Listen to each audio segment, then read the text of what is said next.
खबर शामिल करते हैं। ब्यूरो चीफ मलिक मोहम्मद जहांगीर की रिपोर्ट के मुताबिक Bismillah bakers and milk shop police चौकी खियोड़ा की रिहाइशगाह के सामने चोरों ने दूसरी मरतबा वारदात कर डाली और दुकान के ताले तोड़कर नकदी और दीगर सामान उठाकर चलते बने। चंद दिन कबल भी बेकरी के ताले तोड़कर तकरीबन 50,000 के करीब नकदी और कुछ सामान चोरी हुआ था। दरख्वास्त देने के बावजूद पुलिस ने कोई कार्रवाई न की और टाल मटोल से काम लेते रहे। अब दूसरी मरतबा ताले तोड़े, नकदी और सामान ले जाने पर न सिर्फ टाल मटोल से काम ले रही हैं, हत्ता कि FIR दर्ज करने से भी कतरा रहे हैं।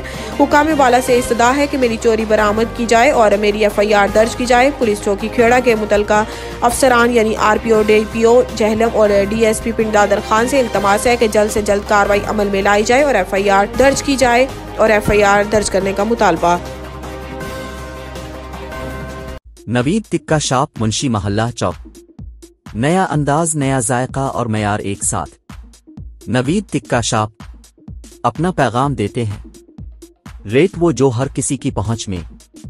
नवीद टिक्का शॉप की नई आइटम में फिश टिक्का, चिकन पकौड़ा, सज्जी, चिकन टिक्की, आलू चिकन टिक्की, शामी कबाब।